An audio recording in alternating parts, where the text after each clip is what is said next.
So much has happened. जब अब last मेरे प्रोग्राम में आए थे, एक तो पूरी वॉर हुई, फिर सीज़ फायर हुआ या एक बैटल हुई, अब जो हुकूमत ने आर्मी चीफ को फील्ड मार्शल के ओहदा दे दिया है, क्या इम्पैक्ट होने जा रहा है इसका?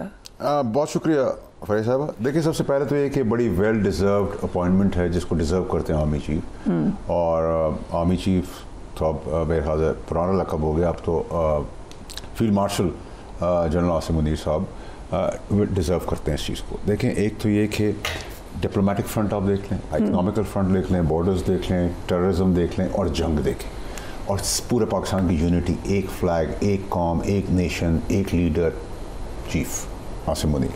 सो इसमें तो बात है, अनफॉर्चुनेटली हमारे पास डेमोक्रेटिक सिस्टम के अंदर कोई ऐसा लीडर नहीं जो सबको यूनाइट कर सके, और एक सिपा सलार है जो जीत के साथ पूरी कौम की थपकी के साथ खड़ा है। सो कार्ड्स चेंज हो गए, पॉपुलैरिटी स्काई रॉकेटिंग है अभी फौज की और चीफ की, और कश्मीर का मुद्दा भी जगह उजागर हो गया है, रिकग्नाइज भी पाकिस्तानी हो गए हैं, लोग मोहब्बत कर रहे हैं, तगड़ा सोच रहे हैं कि तगड़े लोग हैं, तगड़ा चीफ है, काबिल चीफ है, ऑनेस्ट चीफ है, इंटरेस्ट फ्री चीफ है, और स्पॉटलेस करियर रखा है। तो एक तो तैनाती बड़ी ज़बरदस्त हुई है, और इसमें मैं शहबाज शरीफ साहब को भी क्रेडिट ये ज़रूर दूंगा कि उन्होंने स्मार्ट एडमिनिस्ट्रेटिव का काम किया है। कि स्मार्ट एडमिनिस्ट्रेटिव मैं इसलिए कहूँगा कि उन्होंने इंडोर्स किया, इस तौसीक की, इस फैसले को कैबिनेट से अप्रूव कराया, और एक आदमी है जो काबिलियत से PIA का वो जहाज़ जिसके नीचे पहिया नहीं है उसको उड़ा रहे हैं, और वो चीफ बैठे हैं, चीफ उड़ा रहे हैं, और प्राइम मिनिस्टर बैठे हैं, आप बैठी, मैं बैठा हूँ, पाकिस्तानी बैठे हैं, फ़ायदा उसका हो रहा है, तो उसको करने दे रहे हैं। लेकिन स्विमिंग कौन करता है इस जंग के माहौल के अंदर, जब वो बहुत कामयाब आदमी के हाथ में दे दफा, उनको वो कंफर्टेबल थे कि जिसको दिफा दिया है वो पूरा अंजाम तक पहुँचाएगा, काबिल चीफ है हमारा, तो वो स्विमिंग करवाना, आम आदमी स्विमिंग कर सकता है। अगर मैं भी शहबाज शरीफ साहब की जगह होता, स्टेटमेंट थोड़ा सा उसकी टाइमलाइन सही नहीं थी। देखिए, मैं उसको 2:30 बजे रात को फोन आया, सीज़फायर तो शाम में हुआ। देखिए, मैं तो उसको इस पॉजिटिव पैरामीटर को, मैं एक्सपायरी की बात नहीं कर रहा लीडरशिप की, मैं उस पैरामीटर बात करूँ कि शहबाज शरीफ एज प्राइम मिनिस्टर कंफर्टेबल थे, कॉन्फिडेंट थे कि एक तगड़े आदमी के हाथ में, एक काबिल चीफ के हाथ में कमांड है दिफा की पाकिस्तान की। हम सबको भी फिक्र नहीं थी, हम सब भी सेलिब्रेशन मोड पे पहले दिन से थे। मैं आपको मिनट बर मिनट बता रहा था कि हम हमला करेंगे, 1:5 का करेंगे, वो 1:6 निकाला है, ठीक है, इम्पैक्ट से घुसेंगे, फलाना होगा।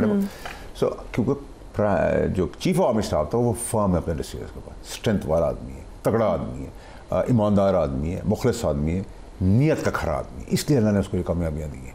उसकी डिवाइन हेल्प पहले भी दी, द चोजन वन, उसको चूज़ किया अल्लाह मियाँ ने पाकिस्तान के लिए। ये मैं समझता हूँ, मैं आई में भी रहा हूँ, बट मैं इसलिए समझता हूँ क्योंकि उसको उस वक्त रुकावटें हुई उसके चीफ बनने में, फिर उसको हर जगह पे आजमाया, डिफ़ॉल्ट हो रहा था पाकिस्तान, उस फ्रंट पे वो आया, IMF के फ्रंट पे वो आया, हर वक्त हर्डल्स उसके आगे लगाई जा रही थी, फिर बॉर्डर्स का फ्रंट खुला, फिर टेररिज्म का फ्रंट खुला, फिर जंग का माहौल, सारी कामयाबी से, और फिर डिप्लोमेटिकली इंटरनेशनल वर्ल्ड के अंदर हमारी रिकग्निशन, हमारी पजराई, हमारे इक्विपमेंट की हैंडलिंग के अंदर स्टॉक बढ़ जाना, उस इक्विपमेंट का जिसको मारा उसका स्टॉक नहीं लेकर जाना, इकोनॉमिकली हिट करना, इकोनॉमिकली बिठाना, एक कामयाबी। So can we say कि this is now for an indefinite period of time? Of course, देखिए, एक तो ये कि ये कोई अनोखी चीज़ नहीं है। जब आप जंग जीतते हैं तो एक प्रेसिडेंट यूनाइटेड किंगडम में भी है, 150 उनके फील्ड मार्शल्स हैं, इंडिया में एक था, हमारे पास अयूब खान साहब थे।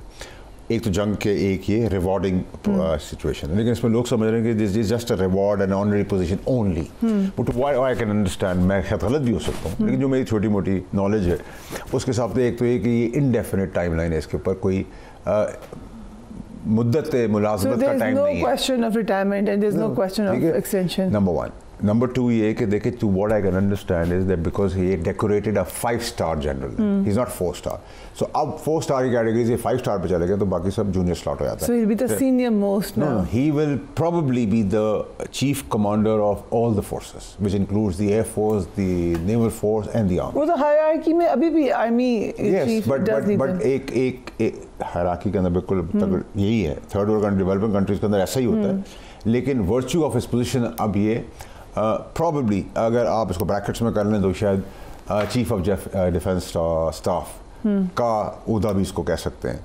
ठीक है, वो बाइफिकेशन जो है वो जल्द आ जाएगी, और राइटली सो एयरफोर्स के चीफ को भी एक एक्सटेंशन दी गई, उसने ज़बरदस्त काम किया है, और मतलब जितनी उसकी तारीफ की जाए कम अपनी एयरफोर्स की हमारी, लेकिन उसकी मुद्दत मुलाजमत भी डिसाइड करेंगे अब field marshal, to what I can understand. Very interesting. Why did you mention especially Air Force Chief? That means that और Navy Chief की भी दोनों की. But क्योंकि अभी Air Chief की हुई तो मैंने इसलिए आपको Air Chief की भी जब हुई थी वो भी काफ़ी अनप्रेसिडेंटेड था. Air Force में यूजली ऐसा कोई रिवाज नहीं है कि देखिए मैं तो आपको फरीद साहब एक पराया बता रहा हूँ जो मेरी नॉलेज है, लेकिन अगर मफरूज़े के तौर पर अगर 1% आप समझें कि अगर इंडेफरेंट नहीं है तो हम सुप्रीम है ना पार्लियामेंट, हम उसको इंडेफरेंट कर देंगे, हम लॉ पास कर देंगे. तो हमें तो कामयाबी से मतलब है, हमें तो पाकिस्तान की तरक्की से मतलब है, हमें तो पाकिस्तान के झंडे से मतलब है, हमें तो पाकिस्तान के फ़ख्र से मतलब है. एब्सोल्युटली. बट इस वक्त जिस तरह का एक अच्छा ताल्लुक बना हुआ है आर्मी चीफ का उसके साथ एयरफोर्स चीफ का, नेवल चीफ का, तो क्या ये हो सकता है ये लोग फिर आगे भी चले, उनको भी एक्सटेंशन मिल जाए? देखिए वो तो देखिए it is the prerogative of the field marshal now, वो किसको चाहे किसको, basically he is the sultan of Pakistan. So can we say कि एक तरफ तो ये टीम है, दूसरी तरफ प्राइम मिनिस्टर की और मिलिट्री लीडरशिप की टीम है, फिर प्राइम मिनिस्टर भी 5 साल पूरे कर लें शायद. देखिए आप तो अगर जितना अच्छा अक्लमंदी से शहबाज शरीफ आप चल रहे हैं, हम शायद ये भी लॉ पास कर देंगे, मुद्दत पूरी 2 साल ऐसे ही चला लो. तो I won't be surprised, you know, because सियासत तो बस मुल्क के अंदर है नहीं ना. It's established democracy and it's working good for Pakistan. It's an established democracy? Yeah, it is. How do you call it a democracy? नहीं आप established को कोई और लेगी, मैं तो EST मैंने कहा है. अच्छा आपने, okay, I get that. But मैं तो बता हूँ, established democracy का मतलब ये है कि when the establishment is together, working together, that's how we get result. How come this PDM-1 की गवर्नमेंट जो फेल हो गई तो PDM-2 में परफॉर्म कर रही है? ठीक है. Is one man show, army chief, one leader, army chief, one Pakistan, army chief, one flag, army chief, one unity, army chief, one nation, army chief. तो एक आर्मी चीफ एक लीडर उभर के निकल है तो क्या करें, उसको क्रेडिट कैसे वापस ले लें? Very interesting message to India today. India तो कह रहा था कि हिरासत में आ गए हैं आर्मी चीफ, आपको याद होगा, वो ख्वाब में भी अब आ रहे होंगे, मोदी हो रहा है, सो उसके बिल्कुल ऑपोजिट हो गया उनकी ख्वाहिशात के. देखिए जो दुश्मन हारा है हमसे, उसके पास 2 चीज़ें नहीं थी, एक आर्मी चीफ वास्ते मुनीर नहीं थे और एक अल्लाह अकबर के नारे की फौज नहीं थी, इसका जज्बा था. ठीक है, और मैं को बहुत ही नेक आदमी तो नहीं हूँ, लेकिन अल्लाह अकबर के नारे के अंदर दम तो बहुत है, तो ये जज्बा हर फौज के पास नहीं है. और जो आयत में से नाम निकाला वो तो खैर नेचुरली वो that was actually the army chief's prerogative or field marshal's prerogative. Okay, so this shows कि he has very good grasp. देखिए नीयत का साफ आदमी, खरा आदमी, स्पॉटलेस करियर है, अल्लाह ताला रिवॉर्ड करे, अल्लाह ताला बार बार आ रहा है, असबाब बन रहा है, वसीला बन रहा है. उसके लिए दुनियावी तौर पे तो हमने चीफ से बनने से रोक लिया था, हर चीज़ कर दी थी दुनिया की, लेकिन अल्लाह की तरफ मर्ज़ी थी, रज़ा थी. तो आई थिंक कि हमारे लिए बड़ा प्राउड मोमेंट है, हम इसको सेलिब्रेट करें, इसकी खुशी मनाएं. और मैं देखें इसके साथ साथ जो चीफ़ की जो कामयाबियाँ हैं आर्मी चीफ़ की, उसकी एम्बिट में जितनी नाकामियाँ थी गवर्नमेंट की वो सब कवर हो गई हैं.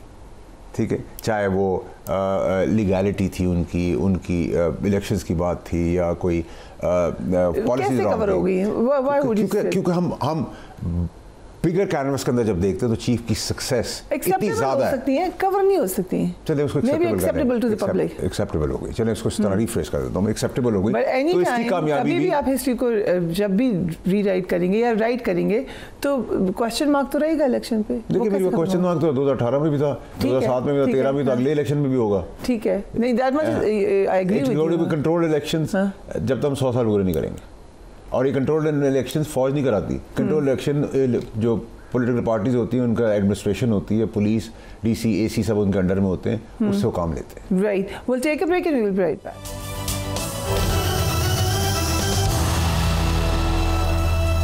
And welcome back. Faisal Badal साहब, जो नवाज शरीफ साहब पे आपने अभी तनकीद की, काफ़ी अर्से बात की, कोई ख़ास वजह? मैंने तो देखे मसला ये कि देखे एक तो ये कि इतनी बड़ी सिचुएशन के अंदर इंडिया का नाम लेके कोई स्टेटमेंट नहीं आई, इसने पाकिस्तानियों को बड़ा हर्ट किया. और फिर टिकटॉक गवर्नमेंट जो पंजाब की है उधर से भी कोई बयान नहीं आया. उसके बाद फिर आप एक फ़नी क्वेश्चन कर देता हूँ, मैंने तो किसी का नाम ही नहीं लिया था, मैंने तो एक एडवाइस दी थी कि एक वो बना देते हैं जिसके तहत एक कोटा बना देते हैं, बिल पास कर, वो वज़ीर व मुशीर बना देंगे. बहरहाल उन्होंने मुझे बहुत लक़ब दिए, सस्ता शाहरुख खान कह दिया, मुझे वो कह दिया ज़हनी मरीज़. तो मेरी ज़ाती ज़िंदगी के बारे में वो इतना जानती हैं कि मुझे कि क्या क्या मर्ज़ हैं, तो बाकी मर्ज़ भी वो मेरे बता दें. मुझे तो इंटरेस्ट नहीं, तो मुझे तुम बताओ उनके बारे में. हाँ, मुझे उनके बारे में ये ज़रूर पता है कि वो पीपल्स पार्टी में जब थी तो वो इसी नवाज शरीफ साहब को मुखातिब करती थी रॉ का एजेंट, और मोदी का यार मेरे पास क्लिप है, मैं आपको भेज देता हूँ, और वो शर्मिंदगी का बायस है। बट जो पूरे उन्होंने एक बनाया है सिनारियो कि नवाज शरीफ साहब लीड कर रहे थे। हाँ, वो कितनी फनी बातें हैं। नहीं कर रहे थे, देखिए वो कंट्रोल रूम से कर रहे थे, और ठंडर जो था जहाज वो हमने बना दिया, हम चाइना से लेके, भाई वो पाकिस्तान की एयरफोर्स ने बनाया, हमारी एयरफोर्स ने बनाया, इसका स्क्रू भी हमने लगाया है, ये हमारा क्रेडिट है और हमसे किसी का बाप भी नहीं ले सकता, ये हमारी एयरफोर्स का क्रेडिट। सो यू सेइंग कि नवाज शरीफ हो कोई भी हो, ये रेलेवेंट बातें हैं ना, ये बच्चों वाली बातें हैं ना। मतलब नवाज शरीफ साहब भी मेरे वालिद साहब की उम्र में, मेरा एहतराम उनकी जगह अपनी जगह पे है, मैंने उनकी हुब्बुल वतनी पे सवाल नहीं किया, मैंने इमरान खान साहब की हुब्बुल वतनी पे सवाल नहीं किया, मैंने ज़रदारी साहब की हुब्बुल वतनी पे सवाल नहीं किया कि मेरे वालिद की उम्र में शर्मिंदगी के बायस तो ना बने ना। इस टाइप के कैरेक्टर्स रख के आप क्या साबित कर रहे हैं? और प्लस ये कि टिकटॉक, मैं गलत तो नहीं कह रहा, ठीक है, अगर एक ऑब्सेसिव टिकटॉक, हाँ अगर इंडिया से आपकी बॉलीवुड वॉर होगी तो हम जरूर जाएंगे। बट यू आल्सो सेड कि बर्डन है पंजाब की गवर्नमेंट का, क्योंकि जब भी फेडरल गवर्नमेंट करती है अपने आप को बेहतर परफॉर्म, तो क्या करें फिर, पंजाब को तब्दील करें? नहीं देखिए, मुझे तो नहीं पता आपका देखिए, मुझे आप ये बताएं कि अगर मैं एक नकारा बेटा हूँ, नालायक बेटा हूँ, क्योंकि मैं एक बाप का बेटा हूँ, वो लीडर था, तो मैं अच्छा हूँ, विधायक हूँ, लायक हूँ, मुझे आप सेलेक्ट कर लेंगे? ये कहाँ की बात है? आप उस पार्टी के अंदर बहुत सारे अच्छे लोग हो सकते हैं, नून में अच्छे हैं, पीटीआई में अच्छे हैं, पीपल्स पार्टी में अच्छे लोग हैं। ये क्या है कि अगर आप घर में पैदा, मतलब I need to have sense. और प्लस ये कि अगर मैंने ये कहा कि शऊर नहीं है और काबिलियत नहीं है और एजुकेशन नहीं, तो मैं गलत कहाँ है?